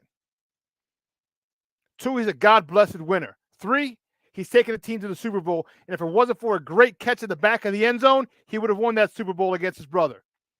Great catch in the back of the end zone, the sideline, the side of the end zone. Great catch by Baltimore. And most importantly, he's worked with a quarterback like Justin. Do you remember how phenomenal Colin Kaepernick was? He took the NFL by storm. Remember that? Do you remember that? He knows how to work with an athletic quarterback. He's shown you with Colin Kaepernick.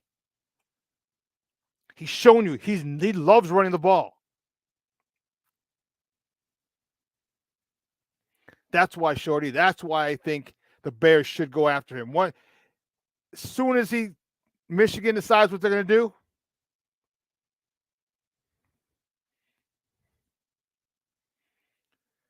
listen.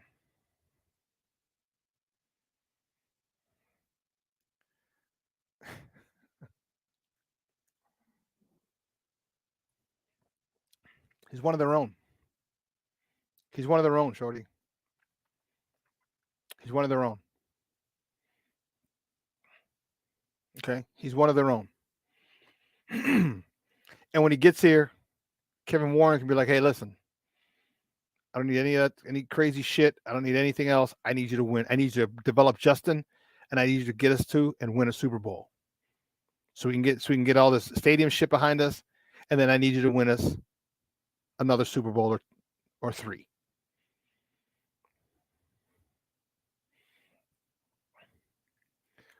Exactly, Bearlissimo. You can win with him, but not because of him.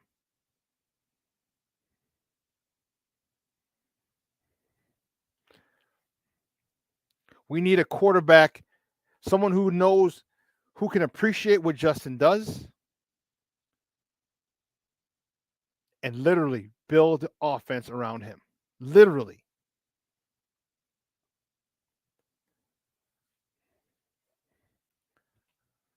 You know, you got your pocket passer in Bagent, okay? Why aren't you pushing the ball down the field? I get last week is his first start. He's at home. You just want to, you ran the ball 38 times. Run the ball 35 times again for Bagent. That should be your first checkpoint in meetings. Rush the ball 35 plus times. That is numero uno, the first thing. So now the offensive line gets giddy and gets happy. Bearlissimo, Junior, am I right? If they told you we're running the ball 35 times, how happy would you two be? that takes the pressure off of Tyson. Like, oh shit, okay, whew. They're going 35 times. All right, they're not asking me to win the game, so I don't have to play hero ball. What does it tell your wide receivers? Man, we're throwing that rock. I got to make sure my routes are sharp and precise. And I have to block. And I have to block because when we're running and we're able to establish the run game, when I look like I'm blocking and I slip out, I'm going to be wide open. I'm going to be wide open.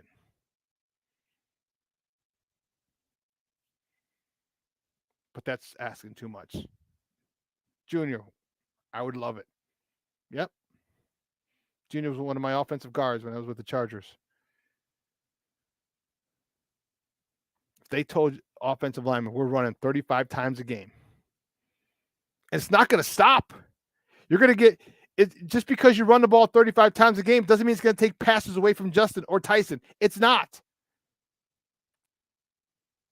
It doesn't mean because you ran 35 times, you only have X amount. You're only running 50 plays and only throwing 15. No, it's going to extend the game.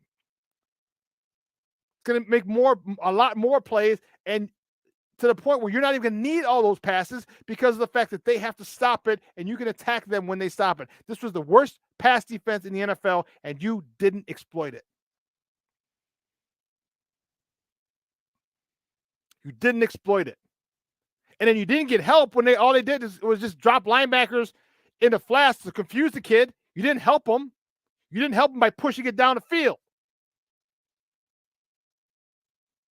This coaching staff has to go.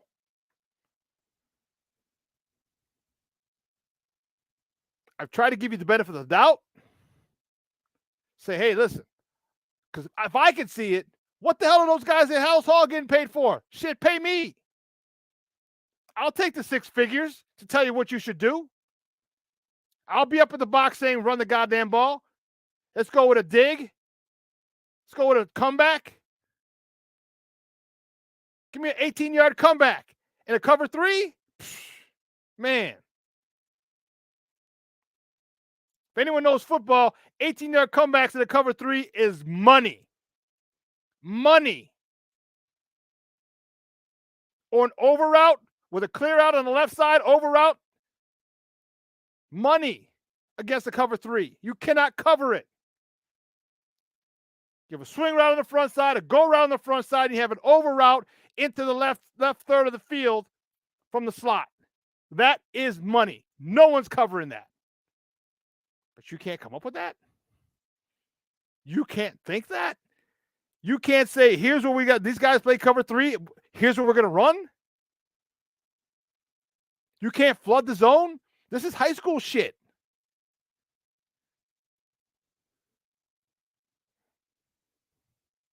This is high school shit. How to attack a cover 2 or cover 3. You got man beaters, cover 2 beaters, cover 3 beaters. What coverages do they run? Majority. Okay, boom. We're going to run a majority of these plays, these cover 2 beaters. Or they run a cover 3. We're going to run a majority of these cover 3 beaters. Doesn't sound difficult to me. Unless you don't have tons of cover 2 beaters. You don't have cover 3 beaters. You don't have man beaters. You don't have zero coverage beaters.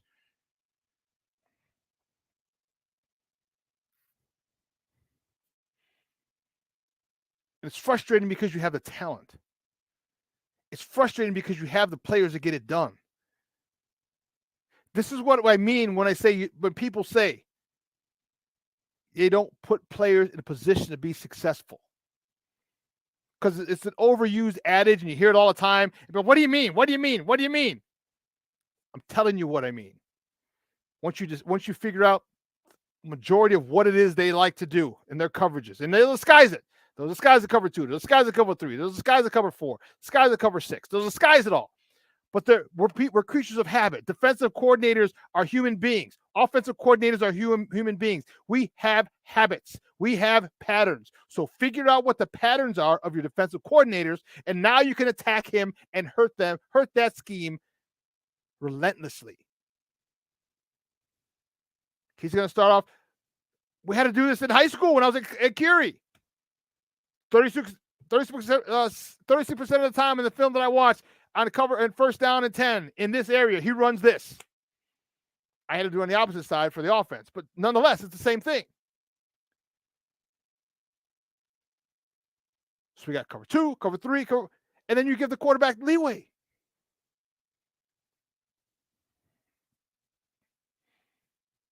It's unbelievable. Run wide zone, boot action, yes. And flood the boot side. With a protector for the unblocked end, okay. All the boot routes, run seam stresses, and have the option to throw back to the halfback to the zone action side. Yeah.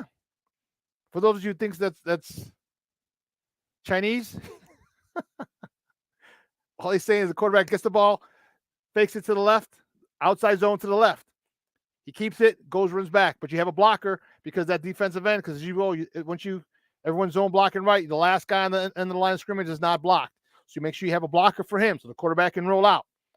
And when he's saying flood the seam or flood that side, flood the boot side, when he's rolling, you have a short, an intermediate, and a deep. Short, intermediate, and deep into that zone. So the deep guy will take the corner. If it's a cover 3, he'll take the deep third. Then there'll be a guy in a flat. And the guy in a flat's going to have a big problem because if he sees the guy coming intermediate, 10 to 15, he may deepen. Then you throw it to the guy, the short guy. He turns it up. If he jumps the guy who's running a short, intermediate, a short route, 5 to 7, if he comes up here, you throw it over him to the intermediate route. It's simple. It's literally that simple. Literally. So this is why you give me a Jim Harbaugh, I'm happy as a pig in slop. Yeah, we just talked cover 3 beater. Deep over, skinny post, and a go.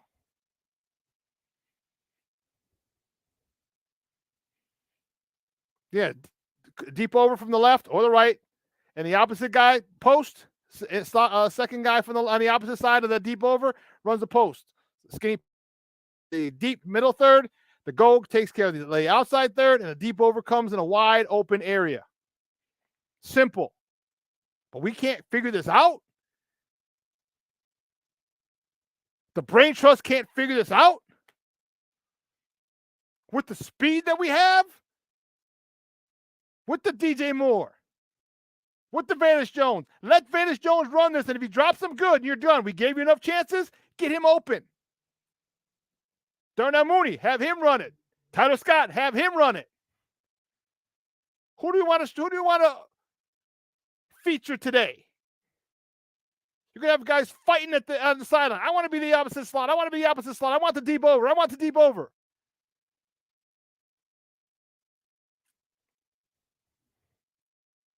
It's embarrassing.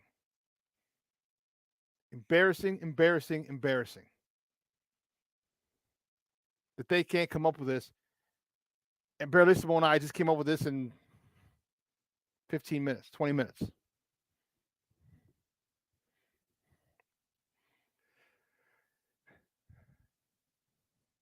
You talk about quick slants. Be careful because the outside linebacker, if he flies if he sees and realizes that you're running quick slants, he's going to fly to the flat quickly.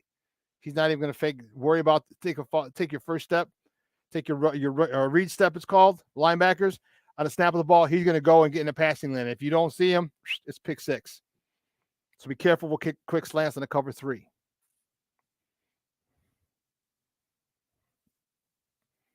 Or if you do want a quick slant, you make sure you hit him in the second window. So you get it. If you're going to the left, you get it. You look. You pump. That linebacker is going to fly. Whoop. Bring it down. Let him pass the linebacker. Throw it right there. Simple. Simple. The game is extremely simple. Okay? Very simple. People like to overcomplicate it. When you try to believe that you're the next best thing since Mike Shanahan, since Bill Walsh, you get in trouble. The egos EGO, not EAGLES. Ego. Ego that many of these offensive coordinators have is their detriment. The lack of respect for the other defensive coordinator and the scheme that he runs is a detriment. Respect all, fear none. Every single defense has a weakness. Every single defense can be exploited for maximum gain. You got to figure it out. You got to figure out what they're running, what disguises they're using. Once you figure out the disguises and what coverage they're in, here we go. Now Luke Getsy should be able to go to work, but he doesn't.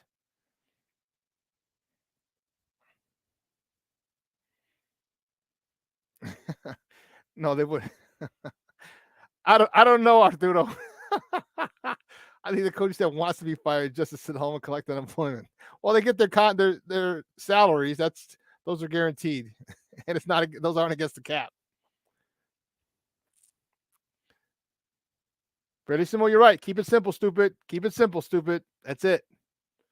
But when you overthink, you put yourself in bad positions. And it's just simple. Run the ball. Run the ball. You know, the way to attack a pass rusher is run right at him. Don't run away from Nick Bosa. Joey. Who do you play? Joey. Don't run away from Joey Bosa. Don't run away from Khalil Mack. Run right at him. Run right at him. With a tight end, with an offensive lineman who's eligible, or on a counter. I want the offensive lineman with a head start. Bump that. Or a tight end with the head start, and you can lead the guard. You can kick him out, pull a guard, lead the guard up into the hole.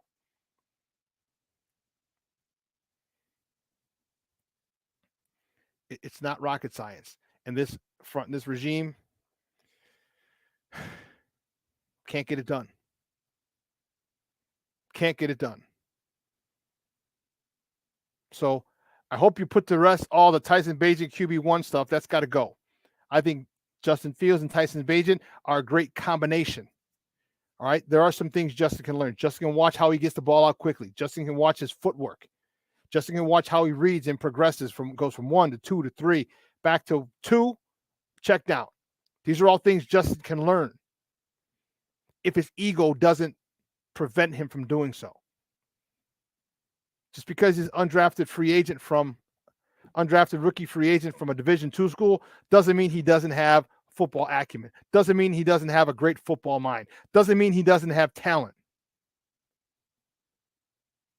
And your ability to learn from your teammates, from your colleagues, is vital, despite how intelligent you are, despite how talented you are.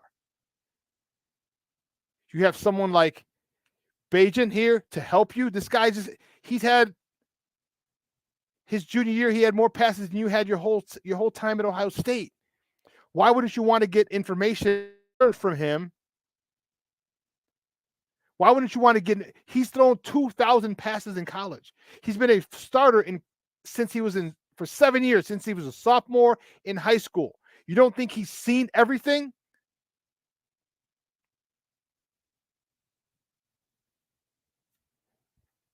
I hope Justin Fields' ego isn't prohibiting him from learning from Tyson Bagent. I hope it's not. We got to get this offensive line fixed.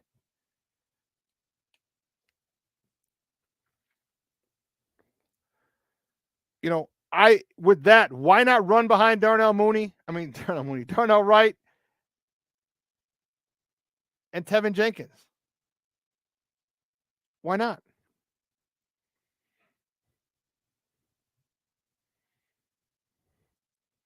Arturo, thank you very much. You came here for Bears Talk. Stay for the support group. The channel is the only entertainment we've gotten from this season. Hey, Arturo, be sure to tell all your friends. Check us out every Monday, Wednesday, Friday, 9 a.m. to 11.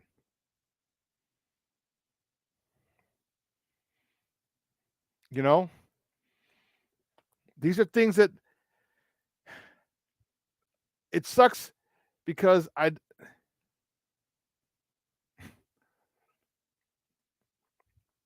I love my Bears. I love my Bears. I love everything about them. I love the color scheme. I love, you know what I mean? Like I love, the Soldier Field. I love the even the stupid fight song, Bear Down, Chicago Bears. I'll sing my ass off. I don't even know all the words. I just know many of them, some of them. And I want to see this team do well. I want to see this organization do well. But when you keep getting guys, so you got a rookie, a first-time general manager, with a first-time head coach, with a first-time play caller. And you're doing that with a undrafted free agent from a Division II school.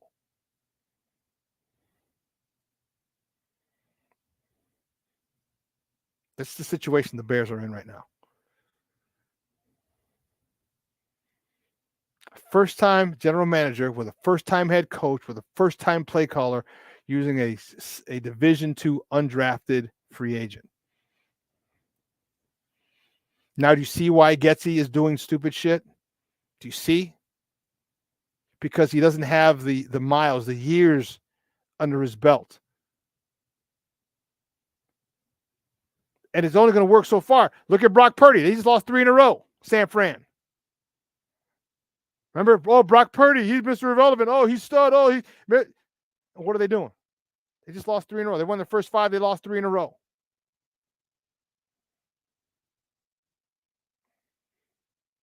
So talent matters. You can coach a guy up, but if he's not at a certain level talent-wise, I don't know. You're going to continue to shoot yourself in the foot. You will, as the Bears have continued to do. I don't know what else to say about these boys. Now they're going on the road to New Orleans next week. They come back home on Thursday, so a short turnaround from Sunday to Thursday. And listen, the NFC North just got blown up. Minnesota Vikings just lost their quarterback. There's no team. They beat the Packers yesterday, thank God, because Green Bay sucks. Fuck them. But now Minnesota's going to suck too. So Detroit Lions are easily the favorites now. And the Bears had a chance for a wild card, but they squandered it. They squandered it by losing to Denver, by losing to Minnesota, by losing last week. By losing yesterday. You think of all this stuff. This is why you want a veteran head coach, someone with a resume, someone who can run shit, someone who's, I don't give a shit if he's a dictator. And if you don't like him because he hurts your feelings, get him out of here. Get someone else who doesn't take everything so personal. This is football. This is not any other sport. They need a guy, someone who's maniacal, like Bill Parcells, like Bill Belichick, like Ditka was, like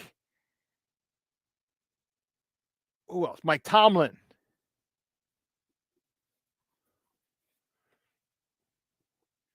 Like Jimmy Johnson. These are the guys we need. It's my way or the highway. And players have to know that and be fearful. If I fuck up, I'm losing my job. You fuck up once, big time, you're benched. You fuck up twice, you're cut. Period.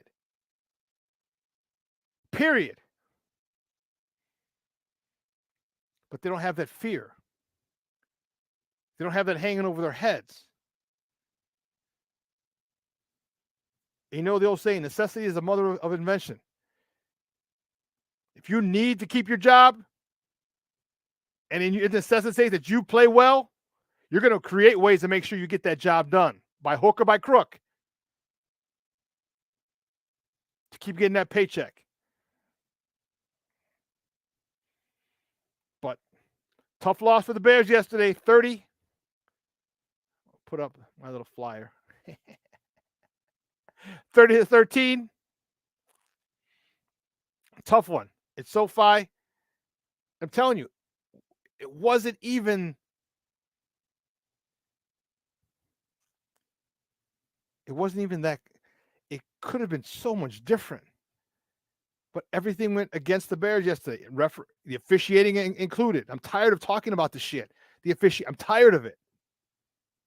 The quick whistles, that has to be sent into the league for review. It has to be.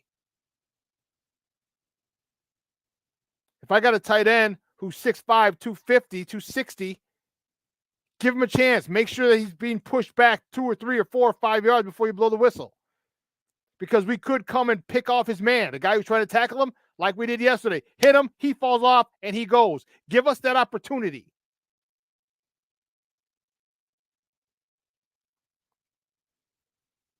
We got to play better. Bayless Jones, your experiment is about done. You're probably going to, this is most likely your last year. So you have 9 games left, I believe. 9 times, Mrs. Bueller. Your son's been asking from school 9 times.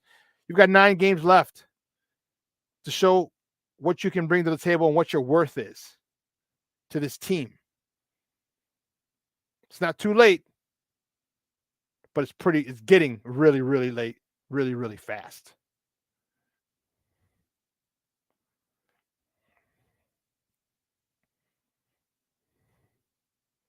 Someone who's going to give you every chance to succeed, but only one failure allowed.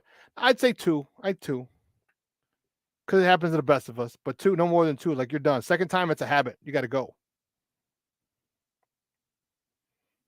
Listen. Josh McCown, no. No, I don't want to get someone before they're hot.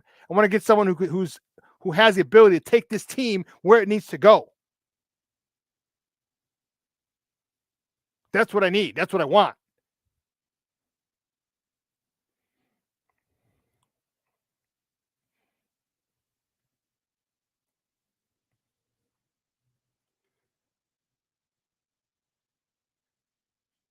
Who's to say he can't bring in Roman? Fangio, he's happy in Miami, and I ain't mad at him. But again, as I said, you can go get Chico. He's going to be in Washington. Go get Leslie Frazier. Now you don't have to change the scheme. You got 4-3 personnel. You're bringing in 4-3 coaches. You're bringing in former Chicago Bears.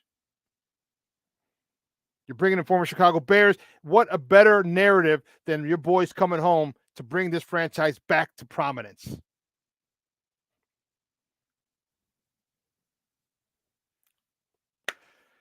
Well, listen, 2 hours has come and gone. What a phenomenal show. Dude, this chat line, this tech chat was jumping. Good. Model is home, landed safely. Good. I want to thank you guys for keeping this chat going today. Great stuff. I really appreciate it. And Eric's going to be with us on Wednesday. All right. Also want to thank executive producer Elliot Baez, my social media guy, Clarence Council III, and my co-host in absentia, Maya. I'm your boy, the SuperBack, Shawn Sierra. Guys, we'll see you on Wednesday. Same bat time, same bat channel, 9 a.m. to noon. 12:15 today, Second City Sports. All right. Tonight, 6 o'clock. What's Up, Cuz? It'll be a rerun. They'll be back live next week. This show will be replayed today at 4 o'clock, 4 to 6, taking us right into What's Up, Cuz. All right. Guys, have a wonderful day. It's a little cool here in the Shy. Make sure you dress properly. I got to go pick up Mom's. She's at CrossFit. I got to get out of here early so I can make sure I get some videos of her. All right. So for everyone here at Sports Zone Chicago, guys, I'm your boy, the SuperBack, Shawn Sierra. Have a great day. I am out. Deuces.